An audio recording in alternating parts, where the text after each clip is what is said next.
오늘은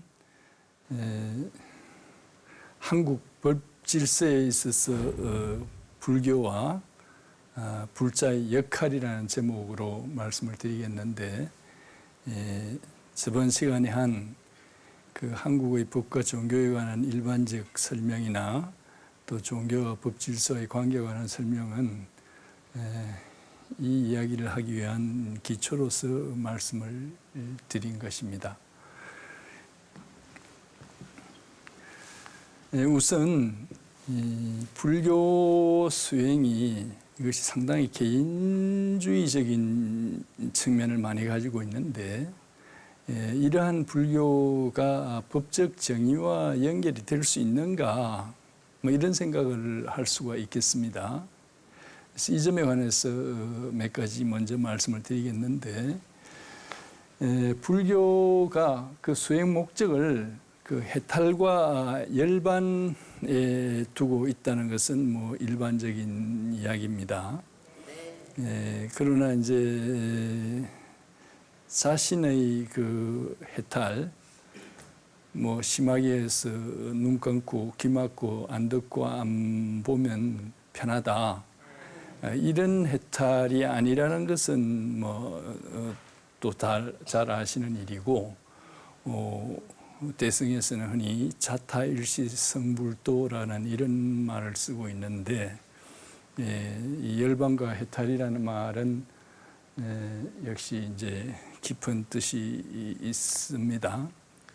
그리고 이러한 목적을 달성하기 위한 수행의 방법으로서 흔히 뭐 간경이라든지 참선, 염불, 기도, 법담 등을 말하고, 특히 이 부처님께서 말씀하신 팔정도, 그리고 육바라밀, 이것이 대표적 수행 방법으로 되어 있습니다. 그래서 팔정도는 뭐 잘 아시는 바와 같이 정견, 정사유, 정어, 정업. 정업은 바른 행동이라는 것이고, 정명은 바른 생활입니다. 그리고 정정진, 정념, 정정, 이렇게 되어 있고, 육바라밀로는 보시기에 인욕, 정진, 선정, 뭐 지혜라고도 하고 반야, 그리고 더해서 방편, 원, 력, 지, 이를 합해서 뭐 10개의 바라밀이라고 하기도 합니다. 그런데 이런 성격의 불교 수행이 이것이 법적 정의와 관계가 되겠느냐?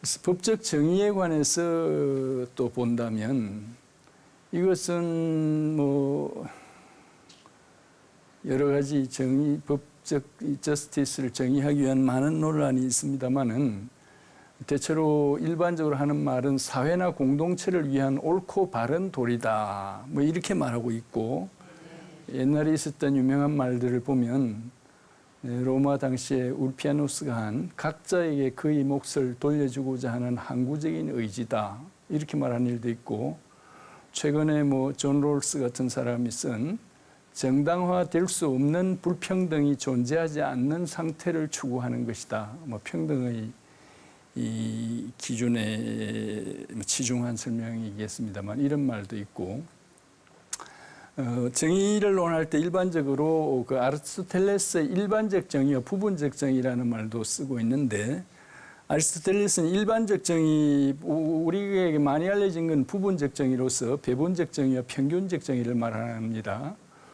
예컨대 평균적 정의라는 것은 뭐 교환거래라든지 이럴 때 그 대등한 관계에 있어서 똑같이, 그러니까 균등하게 하는 것을 평균적 정의라고 하는 것이라면, 배분적 정의는 뭐 예를 들면 세금을 부과한다든지 뭐 이럴 때, 뭐 여러분 알기 쉽게 말씀을 드린다면 일종의 비례적 정의 같은 것입니다. 뭐 평균적 정의를 산술적 정의, 배분적 정의를 뭐 기하적 정의라고 하는 사람도 있는데, 어쨌든 그런 부분적 정의 개념은 많이 알려 있지만, 아리스토텔레스가 힘주어 말했다고 생각되는 것은 일반적 정의 부분이 더 중요하게 주장된 것 같아요. 아리스토텔레스는 소위 덕 있는 생활, 올바른 삶을 그걸 정의라고 말하고, 대체로 그 법에 맞춰서 사는 것을 일반적 정의라고 말한 경향이 있는 것 같습니다. 어쨌든 이런 걸 통해서 볼 때 이 정의를 논할 때는 이게 여러 사람의 관계를 전제하고 있단 말이죠. 그리고 그 속에 상당히 이해관계를 전제하고 있어요. 그래서 여러 사람 간의 이해관계를 조정하기 위한 그런 기준으로 보이는 겁니다. 정의라는 게. 그런데 불교의 그 수행의 목표나 그 방법은 상당히 절대적이죠. 그 대가가 있건 없건 자기가 그로 인해서 손해를 보건 이익을 보건 그런 거 상관이 없이 그 사람이 살아야 될 절대적 그 도리를 말하는 경향이 있어요. 그런데 이것이 이래가지고 서로 접합이 되겠느냐? 예를 들면 한쪽은 그런 숭고한 생활을 하고 있고 딴 쪽은 영 완전히 반칙주의라고 할 때 그 사람 두 사람 사이에 무슨 정의가 나오겠느냐? 이제 이런 생각을 할 수가 있습니다. 그래서 정의는 세속의 기준이고 불교는 초세속적인 것이어서 불교가 세속 생활에 관해서 뭐 할 말이 없다. 이런 결론이 될런지 모르겠어요. 근데 그래 가지고는 안 되지 않겠습니까? 천상천하에 부처님 가르침 같은 것이 없다는데 근데 그러한 부처님의 가르침이 현실의 일의 문제에서 아무 역할도 하는 것이 없고 불교도 할 일은 오로지 뭐 옛날 경전을 앵무새처럼 외우고 있거나 무슨 잘 때라고 기도나 하고 있는 그런 것이 불교도의 일이라고 한다면 그것은 뭔가가 잘못된 것일 거예요. 스님들께서 옛날 경전을 가지고 설법을 하는 것은 당신 본인의 개인적 말을 섞어서 혹시 오류가 생길까 봐서 부처님 말론씀으로 그러니까 알려져 있는 것을 통해서 법을 전하기 위해서 그러는 것이라고 봐야 될 것이고 그것이 불교의 전부여서 그것만 하면 불교가 다 되는 것일 수는 없단 말이죠. 어떤 사람이 이 구구단을 열심히는 외우고 있지만 무슨 동계산을 할 수 없다면 그 사람이 뭐 구구단을 외우고 어디다 쓰겠어요. 그렇잖아요. 그러니까 이 세상의 예를 들면 정의라든지 이런 그 눈앞의 문제에 관해서 불교가 아무 말도 할 수가 없다면 그런 가르침을 가지고 어떻게 세상을 살겠어요. 그런다고 뭐 불교가 소용이 없는 것은 아닐지 몰라도 부처님을 가르치면 그런 것일 리가 없단 말이죠. 우리가 배운 사람이 잘못하는 거죠. 예를 들어서 불교의 그 경전만 가지고 보더라도 예를 들면 그 화엄경 입법계품 중에 그 53선지식 중에 34번째 선지식, 18번째 선지식이 무염조광이라는 왕이 나옵니다. 그 다음에 19번째는 대광왕이라는 왕이 나와요. 근데 무염조광은 아주 그 치세가 음해요. 아주 형을 잔인하게 하고 아주 뭐 완전히 지옥고를 연출하는 왕입니다. 근데 대광왕은 또 전혀 다르게 아주 완전히 그 천국을 실현하고 있는 왕이에요. 근데 이런 왕이 같은 경전에 선지식으로 앞뒤로 나란히 있어요. 그 좀 이상하죠. 말이 안 되죠. 어떻게 그럴 수가 있겠어요. 예를 들면 이건 다른 이야기인데 우리가 저번에 무슨 그 좌파 정당 하나를 해산할 때에 이런 이야기가 많이 나왔는데 이 보편적 관용과 불관용을 배척한다. 그러니까 관용하되 관용을 배척하는 불관용의 원칙은 이것은 받아들일 수가 없다. 그래서 민주주의는 다양성을 인정하지만 다양성을 거부하는 유일 체제는 민주주의에서 받아들일 수가 없다. 그 유일 체제를 관용하면 관용의 원칙이 파괴되기 때문에 그것은 대한민국의 원리일 수가 없다. 뭐 이런 이야기가 있었죠. 그런데 그런 것과 관련해서 그 라트부르가 한 이야기 중에 이건 조금 전문적입니다만은 법 규범이 법 체계가 가질 수 있는 기본적인 그 사고 체계가 세 가지가 있을 수 있다는 겁니다. 개인주의적인 사고방식은 많이 알려져 있는 겁니다. 사회 기초 단위를 개인으로 보고 개인의 위험에 의해서 정부가 창출되고 개인의 생명과 행복과 뭐 재산과 이런 것을 유지하기 위해서 정부가 있는 것이고 법도 그런 목적으로 제정되는 것이다. 그래서 법은 그런 목적에 봉사해야 된다. 이런 종류의 개념이에요. 거기에 대해서 초개인주의적인 법이 있을 수 있다는 겁니다. 여기서는 그 개인을 뛰어넘은 국가와 민족을 대상으로 해서 그 국가와 민족의 안전과 발전을 목적으로 하는 이런 법 체계가 있을 수 있다는 거예요. 그리고 다른 하나는 초인격주의라고 해서 그 구성원 개인으로부터 유래되는 것이 아닌 그 가치의 절대성으로 인한 법 체계가 있을 수 있다는 겁니다. 그러니까 종교적인 규범들은 대체로 그런 형태를 띠고 있는 거예요. 그런데 이 세 종류의 법체계 속에 어떤 법체계가 정당해서 딴 법체계는 허용할 수 없다고 법 이론적으로는 결정할 수 없다는 게 그 말하자면 라트브루크의 상대주의입니다. 그럼 저런 대가가 무슨 전체적인 압제도 옳고 무슨 뭐 영사이비 종교의 지배도 옳고 개인의 자유 방임주의도 옳고 그렇다고 말하는 것이냐? 말이 안 되죠. 그렇게 말했을 리가 없죠. 그러니까 저 문제들을 두 가지를 더 깊이 들어가 보면 말이죠. 예를 들면 그 무염조강은 그 장면에서 그 여환 해탈문이라고 해서 그 중생의 악습을 끊기 위해서 환호로 그런 것을 보이는 것이고 실제로 자기가 중생을 해를 입히는 것이 아니라고 말하고 있어요.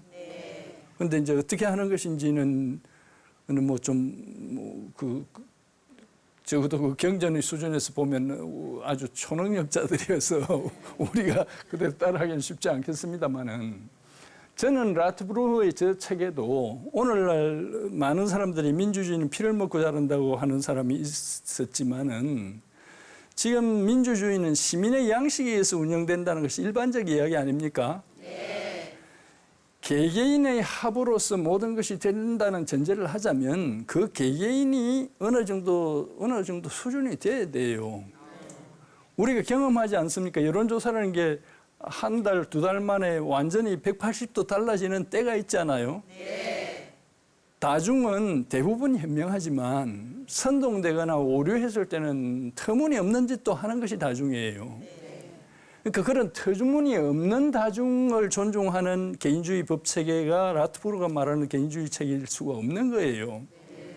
말하자면 그 개인이 이 불교로 시자면 보살심이 있는 그 전체의 상황을 알고 선의지가 있는 그런 개인들의 개인이어야 되는 것이고 전체주의 역시 그 전체가 개인의 존귀함과 그 개인의 이 완성을 추구하는 그런 전체주의여야 말이 되는 것이지 그 개인의 그 구성원을 전혀 무시하고 어떤 권력자의 자기 이 개인적 취향에 맞춘 전체주의라면 그게 유지될 리도 없고 그것이 어떻게 법으로서 상대적인 가치를 가질 수가 있겠어요. 문화주의 역시 마찬가지입니다. 그것이 사이비 사교의 교리라면 그것이 법체계가 될 수가 없는 거지요. 그러니까 예를 들면 신이 그 올마이티한 파워만 믿고 마음대로 하는 것이 신이라고 한다면 그런 신을 뭐하러 믿습니까? 그 믿는 것이야말로 사악한 거죠. 그렇지 않습니까? 그러니까 기독교에서 인간이 하나님을 심판할 수는 없지만 하나님 인간의 범위 밖에 있지만 하나님은 선하다고 기독교에서 그렇게 말하잖아요. 그렇지 않아요? 어쨌든 저 말들은 전제를 가지고 있는 말이에요.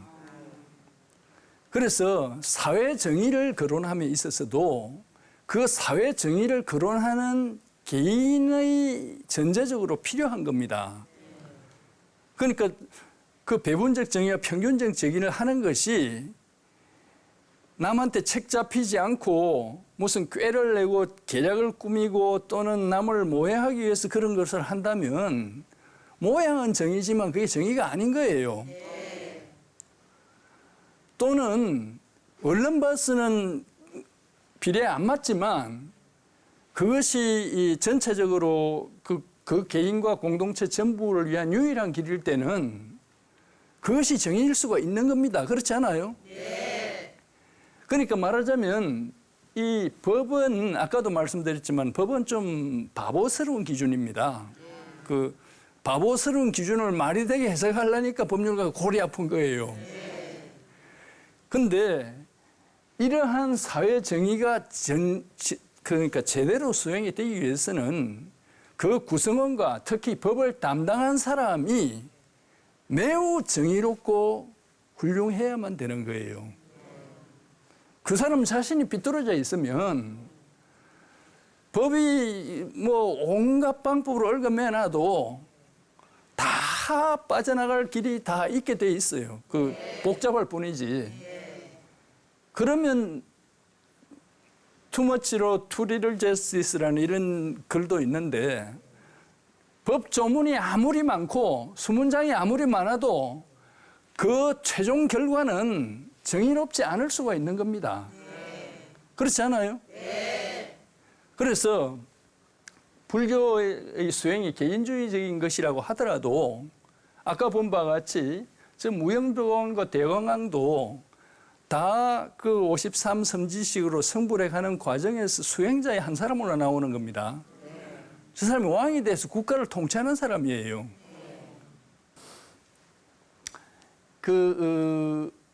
제가 이 장에서 말씀드리려고 하는 것은 이 사회 정의를 진정으로 구현하기 위해서는 그 정의의 그 전체 바탕이 되는 정의로운 정신 체계가 더 먼저 있지 않고는 저런 기술적인 법 체계도 만들 수가 없다는 것이 제가 말씀드리는 거예요.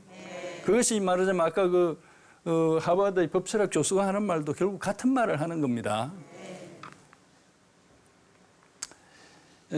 그리고 이 장면에서 우리 불교가 그 문제에서 과연 기독교도 훌륭하게 많이 있고 한데 특별히 할 일이 뭐가 있느냐. 몇 가지 말씀을 드린다면 우선 서구의 많은 학자들이 예컨대 하버드 대학의 선방에 있다는 이야기 여러분 들었죠? 네. 그리고 무슨 마인드풀리스니 뭐 이런 불교 말 영어 그 단어를 만들고 있잖아요. 네. 그죠? 네. 무슨 말씀을 드리는가 하면 서구의 기독교가 인간의 미래를 끌어갈 유일한 지혜는 아닌 것 같다고 하는 생각이 서구에도 있어요. 네. 어떤 면에서는 기독교 교리는 계속적으로 케어 판치를 맞아왔어요. 예컨대 온 우주가 예루살렘을 중심으로 하나님 위해서 창조되었다는 거 아니에요? 네. 그거는 완전히 지금 그렇게 생각하는 사람 아무도 없죠? 네. 그럴 수가 없다는 것이 오히려 증명되어 있는 거 아니? 네. 그렇죠? 네. 예루살렘이 없어지거나 지구가 없어져도 우주는 돌아갈 것으로 지금 보이지 예루살렘 때문에 우주가 만들어졌다고는 지금 잘 안 보이잖아요. 네. 과학 기술적으로도 그 성서의 이야기가 잘 안 맞는 경향이 있어요. 그런데 우리 이 규범의 측면에서 보자면 하나님이 인간을 창조해가지고 온 우주를 지배하라고 했다는 겁니다. 그래서 인간이 우주의 지배자고 우주는 그냥 인간 재미로 있는 걸로 지금 되어 있어요, 성서에. 그런데 그 생각이 맞겠습니까? 지금 좀 걱정스럽지 않아요? 네. 인간의 지혜가 늘면 늘수록 이 우주라든지 이 자연이 우리가 생각하는 수준 이상으로 엄청나게 장대하고 정밀하다는 것을 알게 되잖아요. 그렇지 않아요? 네. 인간이 마음대로 이랬다 저랬다가 무슨 사고를 낼지 걱정이 되는 것이 현실이 아닙니까? 네. 지금 그런 측면이 있잖아요. 간단히 내가 몇 가지 사례만 말씀을 드리는 겁니다만은 그 속에 그 인간이 만물을 지배하게 했다고 해서 복음을 받지 않은 사람은 인간이 아니기 때문에 살육해도 된다는 것이 신세계 개척이나 노예제도의 그 이론적 기초예요. 그것에 대해서는 로마 교황 자체가 회개했죠. 잘못했다고. 그죠? 그래가지고 그 로마가 이미 선언을 했어요. 가톨릭을 믿지 않는 사람도 그것도 다 숭고하게 존중받아야 된다고 이미 다 선언을 했단 말이에요. 그러니까 지금 그 기독교는 일일이 열거하자면 수없이 많은데 그 정도만 하면 케이오판치라고 할 만한 거 아닙니까?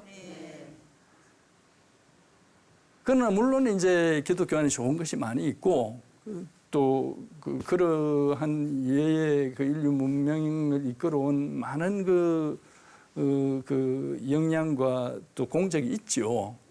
그런데 제가 드리고 싶은 말씀은 우선 서구법이 기독교 체계 하의 서구법이 만능한 것이어서 우리 그 서울시를 하나님에게 봉정하고 전 국민이 하나님만 부르면 대한민국의 문제가 해결된다고 말하기는 쉽지가 않다는 겁니다. 여러분 생각이 그렇지 않으세요? 그다음에 두 번째로는 우리 한국 국민과 한국이라는 대한민국이라는 이 자연에 대해서 말씀을 드리고 싶은데 우리 국민이 한때 일본 사람들에 의해서 아주 매우 그 평화가 되고 뭐 아주 쓸모없는 것이라고 평가가 된 적도 있지만 역사적으로 한 번도 한민족이 외놈들한테 그렇게 올들은 것을 제외하고는 우리가 그렇게 무시된 일이 없어요. 한 번도. 그렇지 않아요? 요즘 다시 이제 조금 뭐 힘을 쓰니까 세상 사람들이 와 놀랬다. 정말 한국 코리안이라는 게 있느냐 이렇게 됐는데 우리가 지금 갑자기 이러는 게 아니고 옛날에도 많이 이랬다고요. 예를 들면 가까운 과거로 3.1 운동이 전 세계에서 있은 적이 없는 이상한 일이에요. 무슨 무기를 가진 것도 아니고 자금을 가진 것도 아니고 조직을 가진 것도 아니고 전 국민의 애국심으로 봉기를 했는데 그런 일을 꼭 비유를 하자면 저번에 러시아가 소비에트가 붕괴되기 전에 인간 띠를 만든 적이 있죠. 그것은 좀 어떻게 영향이 있을지 모르고 그거는 그러나 뒷받침한 힘이 있잖아요. 우리는 그때 완전히 압제하에서 열국이 다 무시한 때예요. 우리가 지금 뭐 세계적으로 미국이 우리나라에 대해서 가장 중요한 나라가 되어 있고 미국과의 관계가 중요한 건 사실이고 내가 미국을 비난하려고 하는 이야기는 아닌데 노일 전쟁 후에 미국과 일본이 이 카스라테프트 밀약을 했다는 이야기 여러분 알죠? 그죠? 미국은 필리핀을 점령을 하고 일본은 한국을 식민지로 하기로 그래서 미국이 그걸 허락하기로 그 탭트가 누군가 하면요. 그 당시 그대 필리핀 총독이 됐는데 그 사람이 아주 굉장히 특이한 분이에요. 1909년부터 13년까지인가 하여튼 미국은 대통령 선거가 1908년부터 12년까지인가 보네. 미국 대통령이에요. 우리나라가 경술 국치를 당할 당시에 미국 대통령이에요. 근데 그분이 그 정도가 아니고 미국 대통령을 한 다음에 그 다음에 뭐라 했겠어요? 예일 로스쿨의 학장이 됐어요. 그랬다가 대법원장이 됐어요. 그래가지고 그때도 대법원에 사건이 많으니까 우리처럼 이렇게 문제가 생기니까 얼마나 그 발이 넓고 힘이 많겠어요. 국회에 가서 대법원이 허락하는 사건 외에는 대법원 심리 안 한다. 법을 그렇게 만들었어요. 그리고 미국은 연간 100건 정도뿐이 안 해요. 지금도. 우리는 지금 뭐 이미 곧 10만 건이 될런지 모르겠는데 수만 건을 지금 대법원 판사가 무슨 기계예요. 뭐 어떻게 하는. 그런데 내가 하는 이야기는 우리 대한민국은 완전히 그 한국이라는 것은 이제 없어지는 나라로 그거는 누구도 그 지금 와서 우리에게 가장 가까운 미국조차도 그거는 일본 것이 되는 게 당연한 나라로 이렇게 본 그런 때예요. 그럴 때 우리 아무것도 안 배운 그 민초들이 독립만세를 한 겁니다. 그건 참 놀라운 거예요. 그 중국 공산당이 그거 영향을 받아가 만들어졌다니까요.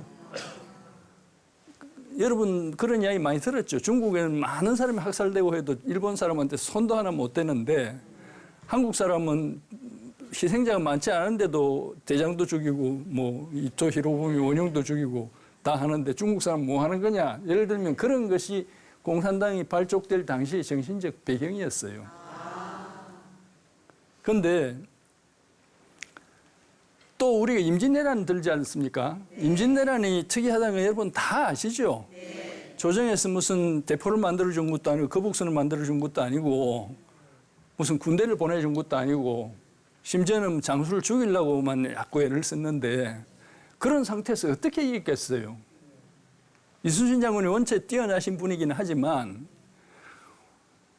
임진왜란은 우리 국민들이 일본군을 쫓아낸 겁니다. 관병이 뭐 한 게 없어요. 한 게 전혀 없는 건 아니고 그 원동력은 국민으로부터 나온 거예요.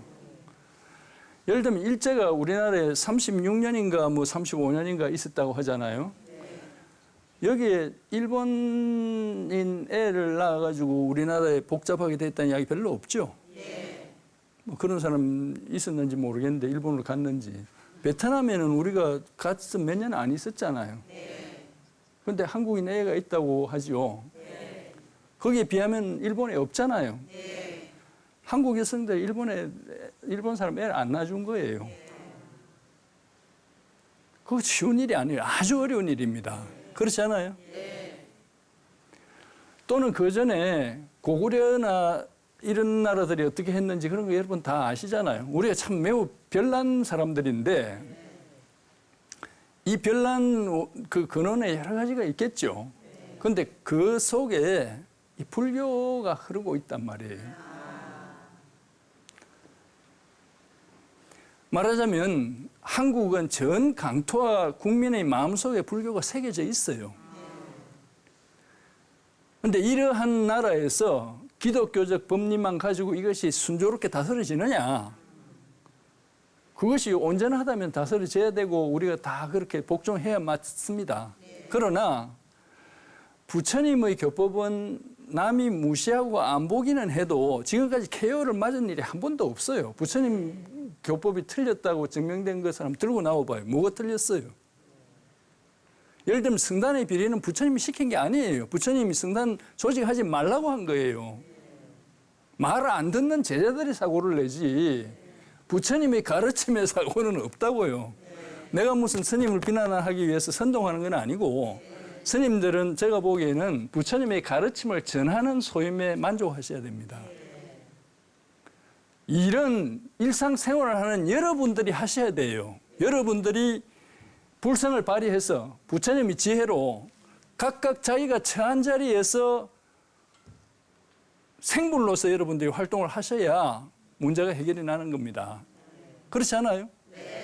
그리고 오늘 제가 말씀드리려고 하는 근본적인 결론도 그러한 마음으로 법질서에 관여해야만 이 나라의 법질서가 바로 설 수 있다고 제가 말하려고 하는 거예요. 예를 들면 지금 현재의 그 국회가 제정하는 법은 다수결의에서 이 집단의 투쟁 방법으로 제정을 하는데 순리대로 제대로 따지는 것을 이걸 많이 안 한단 말이죠. 서구에 비해서 우리가 토론이 적다는 이야기를 하잖아요. 그런데 토론을 하려면 토론을 할 수 있는 지혜가 있어야 돼요. 서로 자기 것뿐이 모르는데 자기 생각 이외에는 딴 생각은 들을 생각도 없고 딴 생각은 해본 적도 없는 사람들이 토론이 될 까닭이 없죠. 그러니까 그 두 사람이 화해를 할 수 화정이라는 것이 많이 거론이 되지만 그것이 되려면 그것을 넘어서는 다른 지혜가 있어야만 화정이 가능한 거예요. 둘이서 싸우는데 그게 무슨 화정이 있어요? 둘 중에 하나가 이기든지 둘 다 지든지 그런 것뿐이 없는 거지. 그렇지 않아요? 예를 들면 하나의 예로 2008년도 에콰도르에서 헌법을 만들기를 Rights of Nature라는 이상한 말을 썼어요. 자연이 무슨 권리가 있다고. 자연의 권리를 헌법의 권리로서 제정을 했어요. 근데 저것은 아까 말씀드린 대로 인간이 우주와 지구의 주재자라고 하는 생각과 다른 생각이에요. 자연 자체가 보존돼야 되고 복원할 수 있도록 보장돼야 된다고 하는 이런 조문을 만든 거예요. 근데 저것이 뭐 법적으로 타당할런지는 상당히 애로가 있는데, 그러나 야간 서구법이 현재 상태로는 제대로 안 된다는 이야기의 예로서 내가 말을 하는 겁니다. 그러면 이것을 어떻게 극복할 수가 있느냐? 이 부처님께서 가르치신 이 현상계에 대한 원리는 연기거든요. 연기라는 것은 현실적으로는 어떤 이야기인가 하면 12연기만은 아니고요. 현실로 그 일이 된 그 모든 조건을 살피라는 이야기입니다. 그래서 그것이 그 다음에 어떻게 변하는지 그런 것을 살피라는 거예요. 그러니까 우리가 쉽게 하자면 순리대로 이치대로 하라는 겁니다. 그 순리와 이치를 발견할 수 있는 지혜를 불교는 요청을 하는 거고, 우리가 그러한 지혜를 내는 것이 불자로서의 그 삶이라고 나는 생각을 합니다. 뭐 이 문제에 관해서 화정이라는 말을 하는데, 예, 저번에 한번 뭐 조계사에서 무슨 뭔가 시위로 수배된 사람하고 뭐 정부를 화정한다고 해가지고 논란이 생긴 적이 있는데, 뭐든지 어떤 싸움이든지 대강 중간에서 협상을 해서 말리는 것이 화정이 아닙니다. 뭐 이제 널리 알려져 있는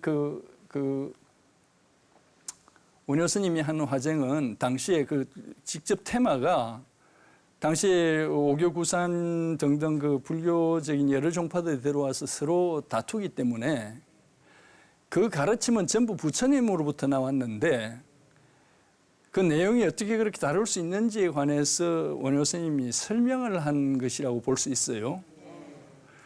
그래서 뭐 들은 유명한 예가 코끼리 이야기입니다. 코끼리 다리를 본 사람은 기둥 같다고 하고 꼬리를 본 사람은 노끈 같다고 하는데, 그건 장님이어서 전모를 못 보기 때문에 그런 이야기를 하는 거다. 그래서 당신들이 하는 것이 부분적으로는 부처님에 대해서 부처님 가르침을 전하는 것이긴 하나, 그것이 전부가 아니니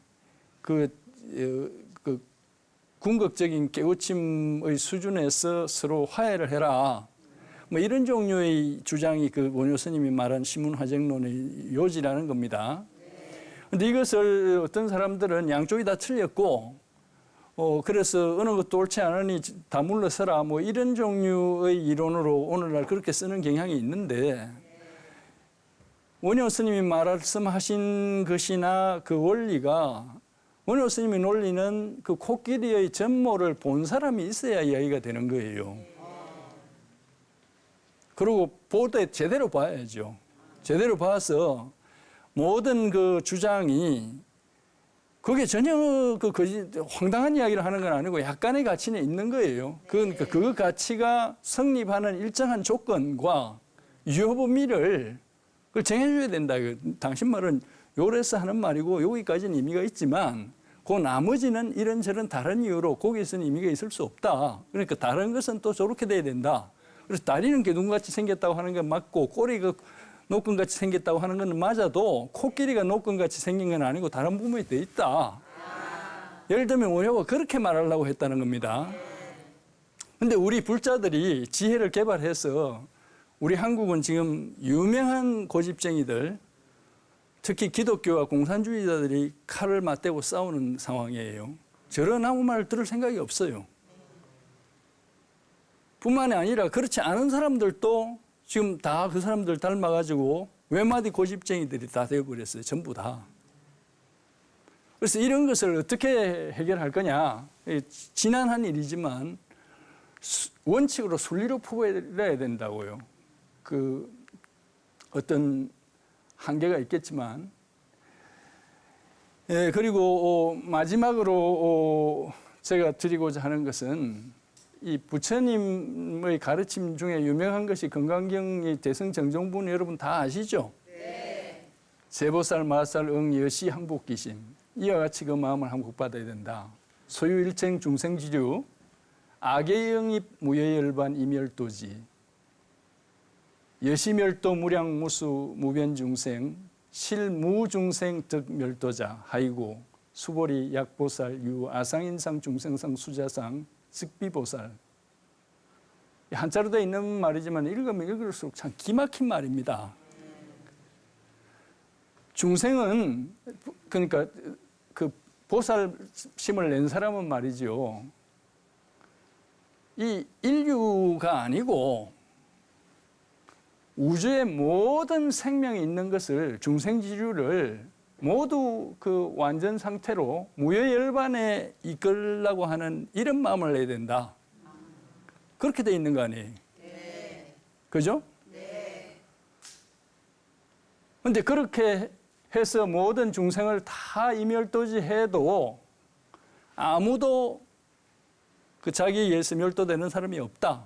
왜냐하면 보살이 나라는 생각, 내가 사람이라는 생각, 중생이라는 생각, 목숨이 있다는 생각이 있으면 보살이 아니다. 이렇게 돼 있어요. 네.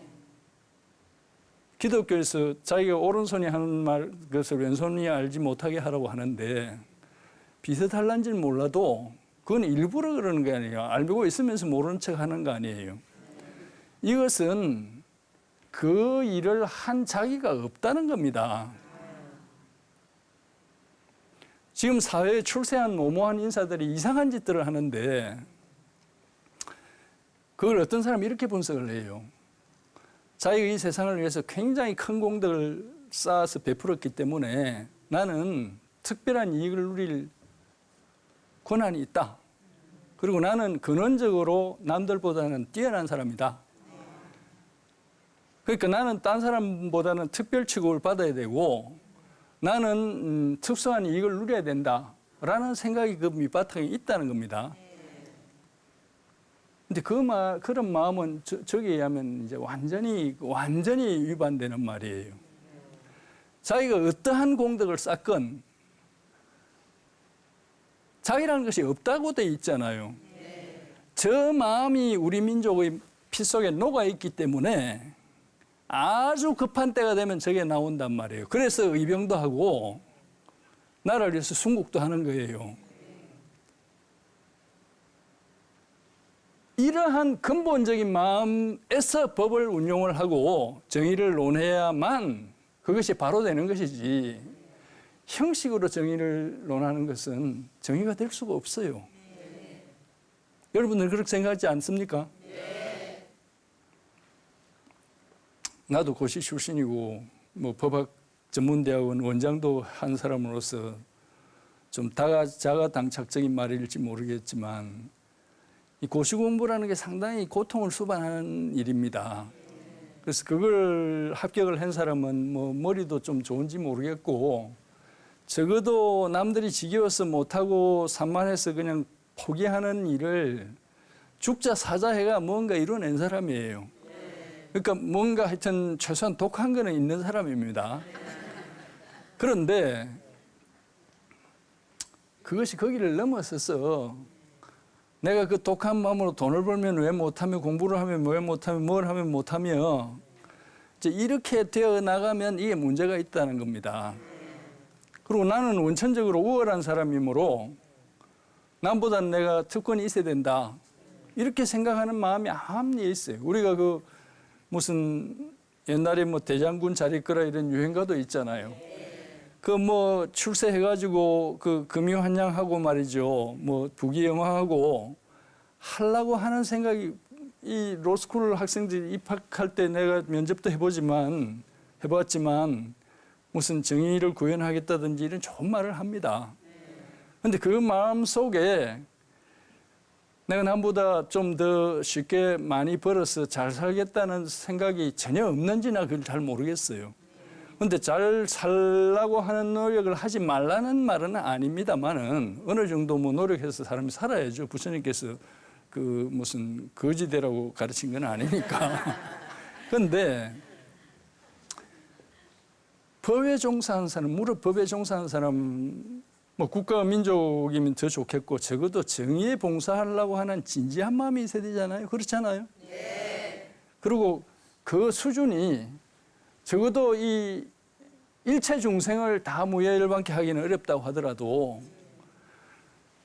국민 일반에 대한 사랑의 마음이 있어야 되잖아요. 지금 사람들이 자꾸 자살을 하는데 왜 하는지 내가 분명히는 모르겠어요. 근데 뭐 그것이 농담이지만 사랑의 매라는 것이 있잖아요. 매를 치더라도 애민애족하는 마음으로 매를 쳐야 되지, 성과를 내고 원수를 무찌르겠다고 매를 치면 그 상대방의 뼈가 부러지죠. 그렇지 않아요? 소유일체 중생지류를 악의 영입 무예열반이 멸도지하되 그러나 아상인상 중생상 수자상이 없다. 내가 온 우주의 생명을 다 구제해도 내가 했다는 생각이 없다. 이렇게 돼 있잖아요. 그렇지 않아요? 저 마음이 이 불교도의 그 경전이 저것이 제목이 대성정종분이잖아요. 대성수행을 하는 사람의 기본 마음가짐이 저래야 된다는 것입니다. 그래서 오늘 제가 드리는 말씀은 우리나라 법제도는 태생으로 따지자면 기독교 제품으로서 기독교에 귀의하는 것이 맞을는지 모르지만 현실로 그렇다고 저도 뭐 성경을 전혀 봐야 안 읽어본 사람도 아니에요. 내가 기독교에 대해서 뭐 종교 전쟁을 하자는 것도 아니고 기독교 교리도 훌륭합니다만은 불교의 가르침과 불자의 노력에 의해서 보충돼야 될 부분이 있다. 불자가 한국의 법질서에 대해서 제가 말씀드린 이런 역할을 했으면 좋겠다라는 것이 제 결론입니다. 장시간 들어주셔서 감사합니다.